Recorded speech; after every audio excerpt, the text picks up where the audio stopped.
Well, howdy, folks. I'm Hank Sheffer, and I'm here again this day with Mr. Larry Hedrick. We have another tale for you that I think you're really going to enjoy, but it's not about gold and silver, but you're going to have fun with this one too. You know, in our travels, we've been to a lot of places and met a lot of people exploring the true-to-life history and legends and lore here in the mysteries of the Superstition Mountain. We've talked about the native people building extravagant cliff dwellings. We've explored the cause and effects and the travesties caused by the Indian Wars. We've talked about the creation of useful, fertile agrarian land that was produced out of desert areas. We've talked about the building of modern, thriving towns and cities where nothing had existed before. And we've talked about the men and women whose vision and entrepreneurship laid the very foundations for what we see in our day-to-day lives today.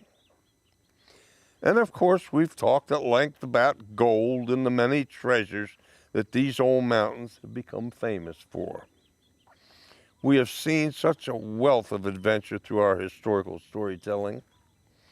To me, one of the most amazing accomplishments attributed to this area is the incredible construction of the Mesa Roosevelt Road and, of course, the Roosevelt Dam itself. In fact, we even did a video on that you can go back and see.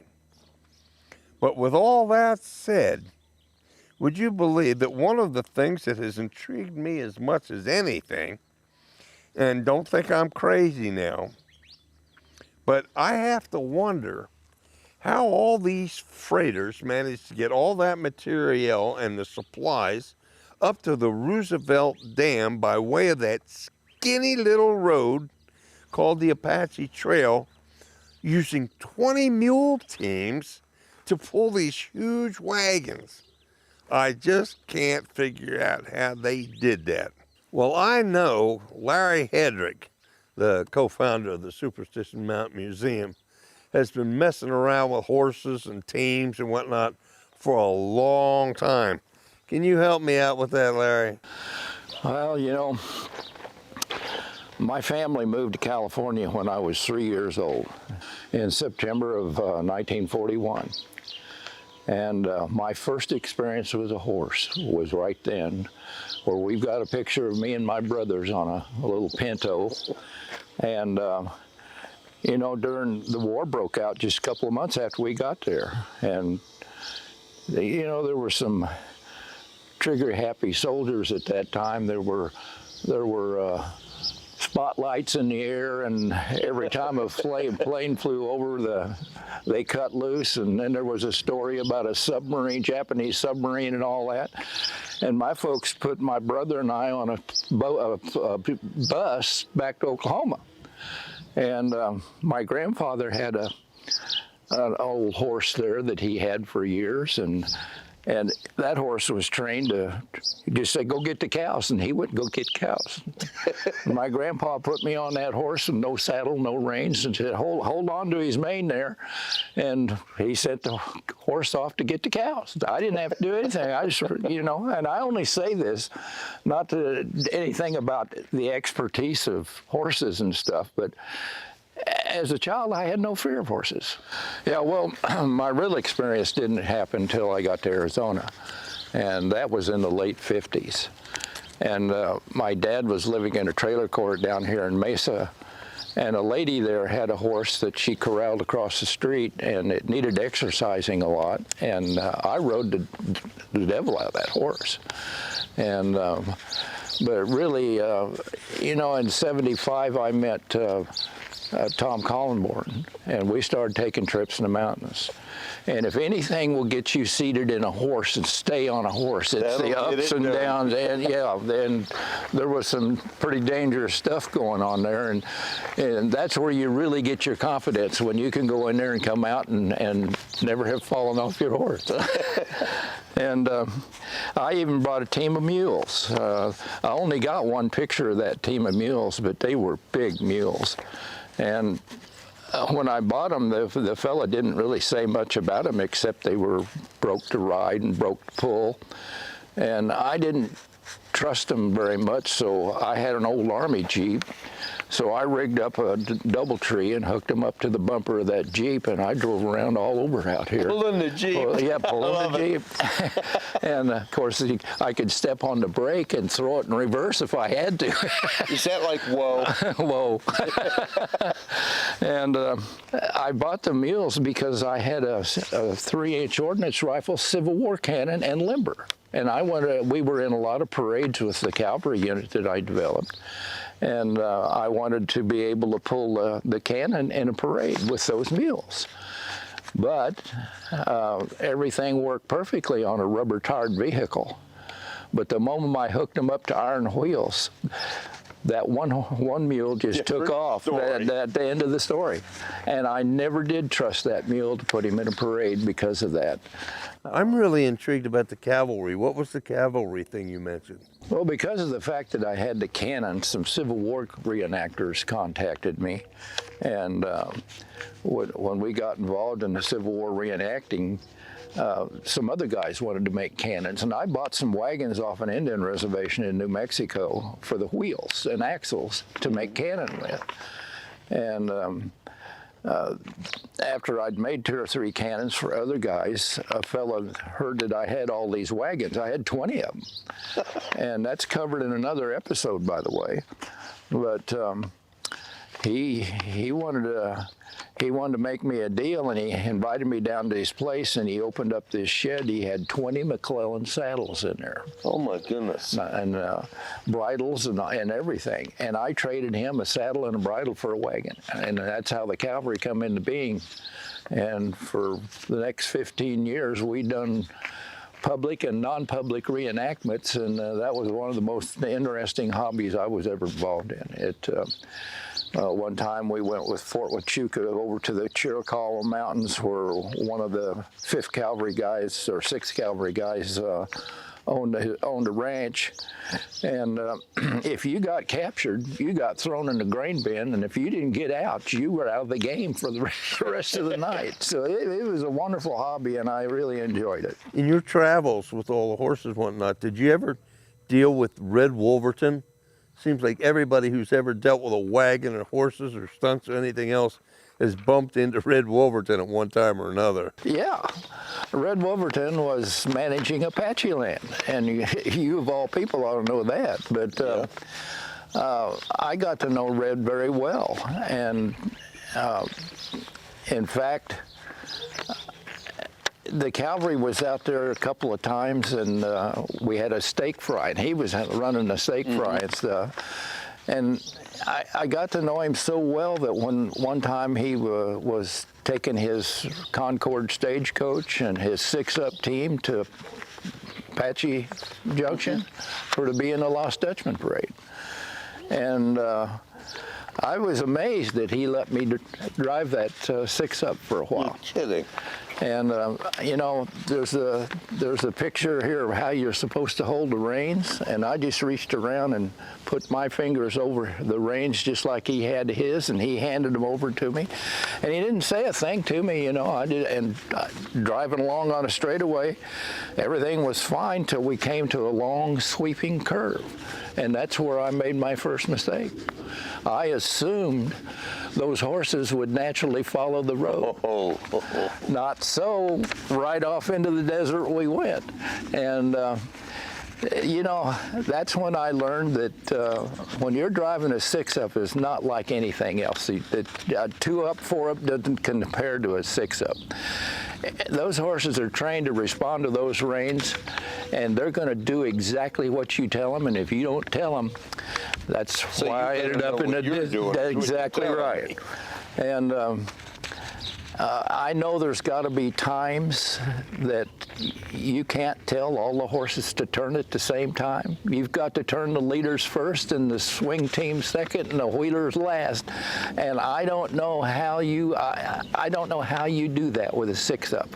I can see moving, telling the leaders with the reins, or the wheel horses with the reins, but every time you do that, the swing team's going to get some motion too. So I just don't understand how that's done. And anybody out there in the audience that knows how that's done, we'd appreciate knowing it. Because listen, I looked it up. I tried everything. I've talked to several people about it, and they really didn't have an answer. They tell me, I asked a couple of people when we were looking for that, they said, I never really gave it any thought. Well, that doesn't help us at all. No.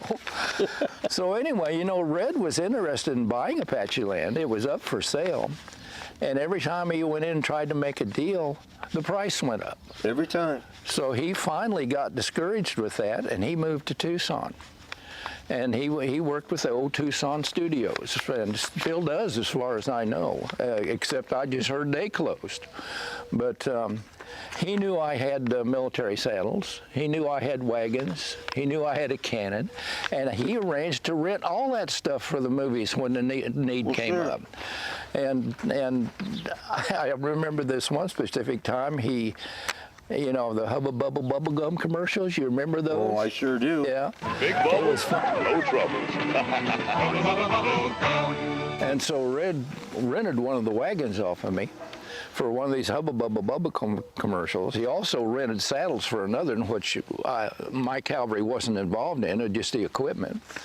But on this one particular thing, it called for a wagon race. And he hooked up 2 of his horses to my wagon. And they didn't tell me who was supposed to win. You know, it was a race, and there was about 20 wagons and buggies, wagons, all kinds of things involved in this race.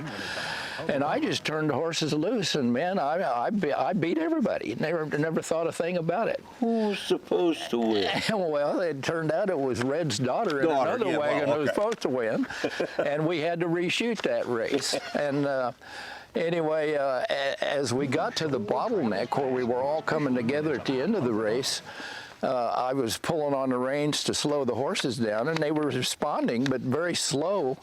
And I didn't know Red was behind me on a horse. And as soon as Red said, whoa, those horses responded immediately. So, you know, they know your voice, I'll tell you, and it helps a lot to have, for those horses to know verbal commands like that. It's ironic that you mentioned working commercials with Red, and I did too. I actually worked with him, and we used that stagecoach, that big Concorde of his. And my partner, Don Plummer at the time, we were all ghosts. The commercial was called Ghosts. And there's a picture, a scene that we shoot where my partner is walking down the boardwalk at Old Tucson, down in Mescal. And the stagecoach goes by. And the stagecoach is a ghost too, because you can see my partner through the stagecoach.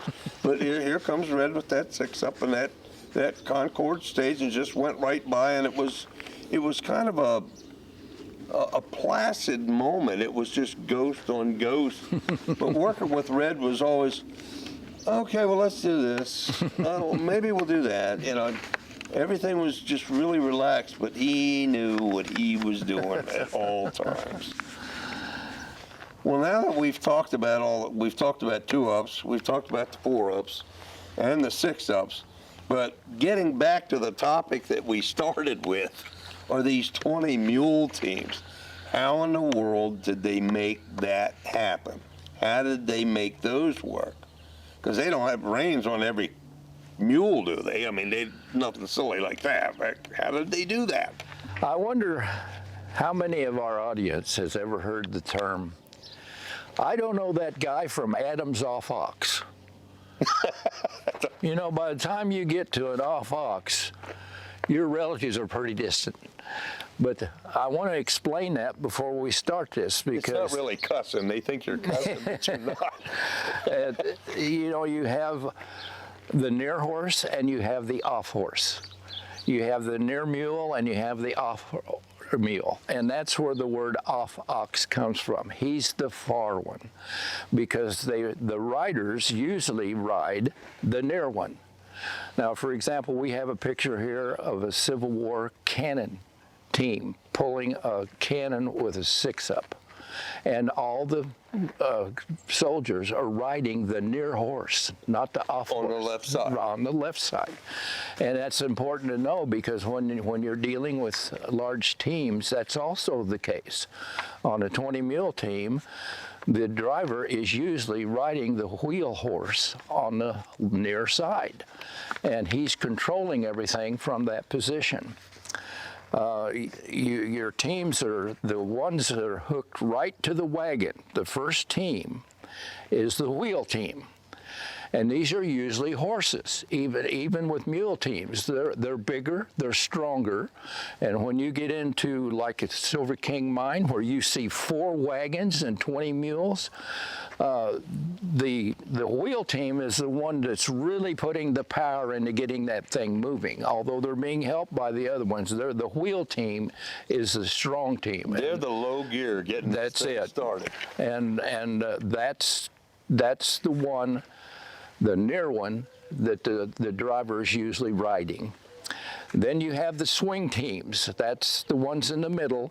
And then you have the leaders, the 2 horses, the 2 mules at the very front of the line, which may be, they're all hooked to the same chain, which may be 150 feet long. My goodness gracious. And how would you do that with reins? You can't have reins to every one of those teams. So there's only one line that goes to the nearsighted, not nearsighted, he can see pretty good, the near side leader mule, and that one line is attached to him, and he's attached to the other leader by a solid line. So whatever he does forces the other one to do the same thing. But there are no other lines to any other of the teams, of all of them together. They are trained to voice commands, every one of them, which meant the driver had to know the name of every mule to be able to give, of course, it's Jerry, Jack, yee, haw, left or right, and they had to actually jump the chain when they went around curves. In fact, we have some photographs of a 20 mule team with horses as the wheel team being trained, and there's several people riding alongside of them because these are being trained, and there was a tremendous amount of training that had to go into these mules, and some of them, if they didn't work out, they were eliminated from and new ones brought in and trained to respond to these voice commands. And our first picture here shows the first team. Although they're all swing teams between the wheels and the leaders, the first team is actually hooked to the tongue of the wagon, and they're called the pointers. And when their names are called out, G or haw, to go left or right, they have to. One of them has to jump the chain, and that moves the tongue of the wagon, turning the wagon away from the curve. Because if they didn't do that, they would eventually, the wagon would rub up against the side of the turn. And depending how steep the turn was, in our second one, we have pictures of 2 teams jumping over on they're all on the same side of the same side of the deal, and pulling away from the turn so the wagon doesn't hit the sides of the cliff or whatever they're up against. We have a picture here that shows a mule actually jumping the chain. Of course, when the curve straightens out, he's got to jump back, and after a while, he may do that on his own, but mostly they got to be told when to do it. And I'm not sure if the mules knew the driver's name, but I did. just like Red, when Red said "whoa," They knew his voice, and when the driver says, "Jerry, G," he knows what to do. This gets pretty complicated for one man to know all these mules, and my goodness gracious. Now, and the next picture we found on the internet was the mules pulling wagons making a great S-turn, and actually this shows swing teams jumping on opposite sides of the chain because it had this big S-turn, and they had to do that in order to keep from having a wreck. And we've also got a picture of a wreck here that we want to show that shows that the very best in the bunch, of the bunch, they can also make mistakes. Well, we've talked a great deal about this, and it's really interesting to me. What these guys were doing with 20 mule teams is truly amazing, if not incredible. I read someplace just with the 20 mule teams that they talk about with the borax, you know, that they were running as many as 6 to 8 teams back and forth every day. So there were 16 teams of these 20 mule teams running in a day.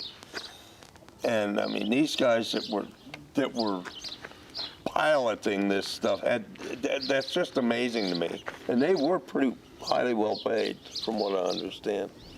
I was just truly flabbergasted with the amount of the weight and the freight that these guys pulled.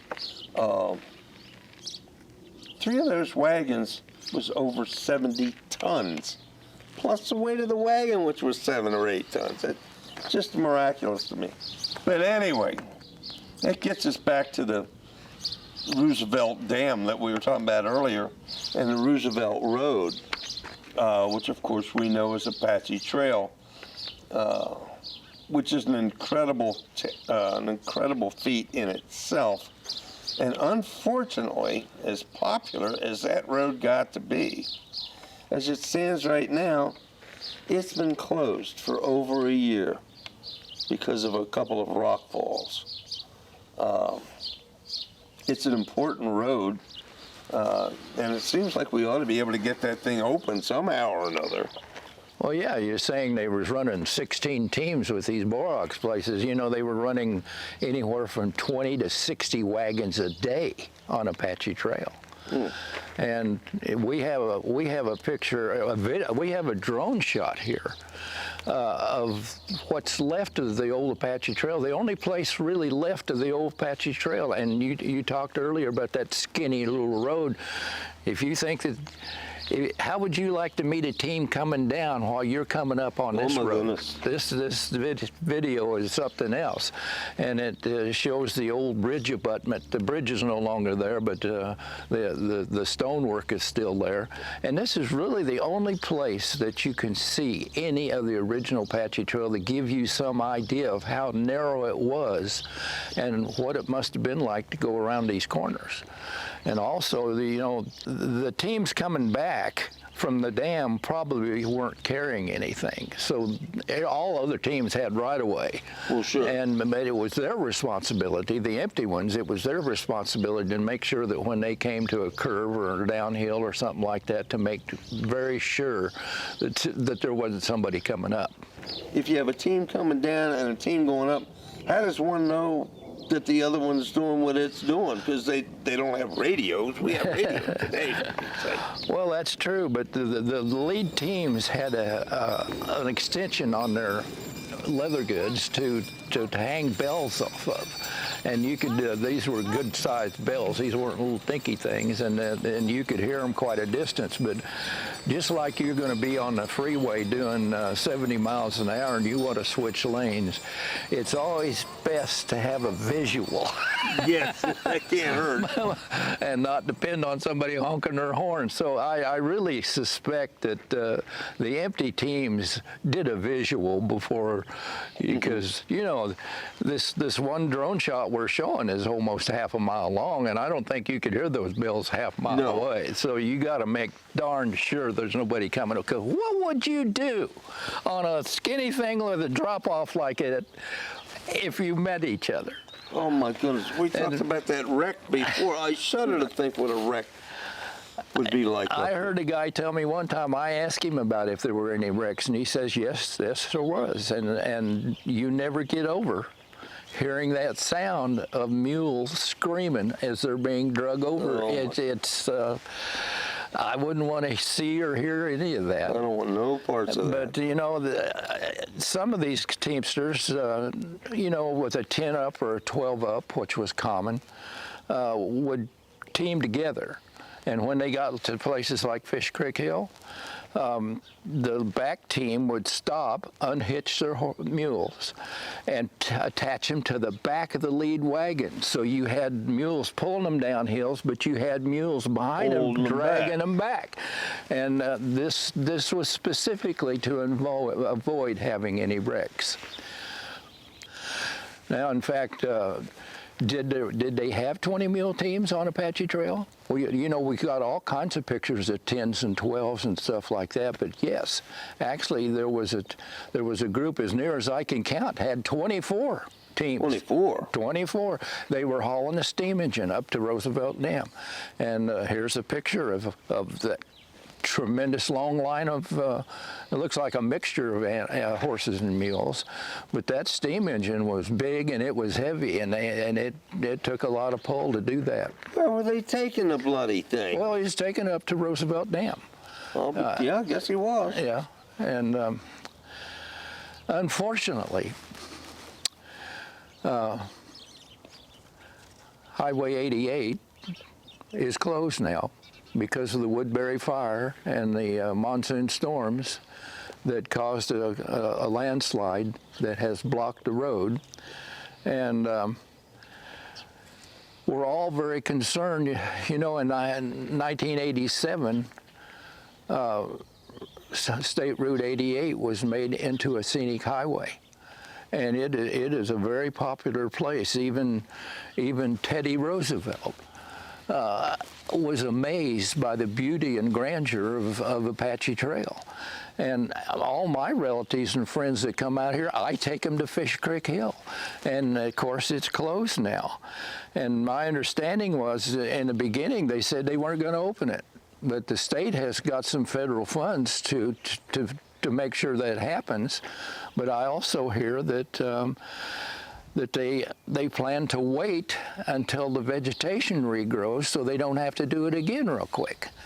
But that doesn't make sense to me either, because every good monsoon season we have, the grass grows, and when the summer comes, it dies and it burns down again. And then there's been landslides before, and there'll be more after. Realistically, I don't think most people understand not only the commercial value of the Apache Trail. I mean, it was really important back then, getting to Roosevelt Dam. We know that. But in this day and age, the commercial value of getting from Apache Junction or down from the north into some of these tourist areas to see Tortilla Flat or whatever is really important. But it's also important in a lot of other ways. Besides the commercial, there's the tourism, but there's also the importance that nobody thinks about of what this road does, because it cuts off. It's the hypotenuse in a triangle just for the police departments and the fire departments to get to places. And I know you've done research on that with the number of cars. You told me what the number of cars were going through this, and it amazed even me. Well, yeah, in preparing for the museum, we had to show that that there was sufficient traffic to warrant supporting a museum. And we got the ADOT statistics in 1980 when they had traffic counters in 2 or 3 places on Apache Trail. And at one particular point, before you got to the museum, they had 21,000 cars a day going 21,000? 21,000 cars a day going through that counter. And it also showed that 260 cars a day were going to Roosevelt Dam, the whole way, down Fish Creek Hill, all the way to the Roosevelt Dam. The only other statistic I could find was, I looked it up on the internet just yesterday. In 2009, they estimated, not from a counter, but they estimated that 16,000 cars a day were going up Apache Trail. And you don't know where that cutoff was because there weren't 3 traffic counters, because a lot of people, just as you pass museum, go over to where there's a lot of 1,000 people living over there. But anyway, they said that 400 cars a day were going all the way through it in 2009. And so here it's another 12 years or so, and I have to assume that when Apache Trail closed because of the slide, that probably 600 cars a day were making it all the way through. And with 88 closed at Fish Creek, you know, this closure and the fire caused the people at Apache Lake, the marina, the restaurant, all the other stuff that goes on up there, forced them to sell out.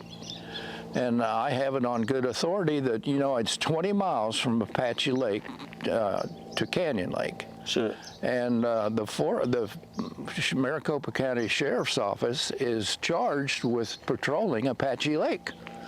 And now they can't go that 20 miles. They've got to go all the way around through Miami. And that's 110 miles, which means that's 220 miles every day. How many times?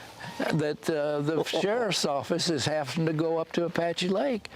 And although ADOT may save some money by not opening up Apache Trail until the vegetation grows back, which is going to burn down again, the Sheriff's Office have to go bankrupt. So I don't know. I would love to see them go ahead and open it up, because it isn't the first rock slide that's ever happened, and it's not going to be the last. And if nothing else happens between now and the next 3.5 years before they think the vegetation is going to grow back, what's going to happen to the economy up there at Apache Lake? Because, you know, once something closes down and you go find another place, it's hard to get them back. So we've seen the importance of what this trail really holds. And don't you find it pretty incredible that we can't get that fixed with everything we have today?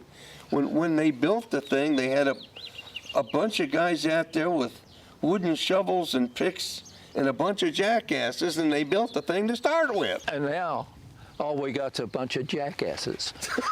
And that's just another mystery of the Superstition Mountains. Thank you for watching this episode of Mysteries of the Superstition Mountains.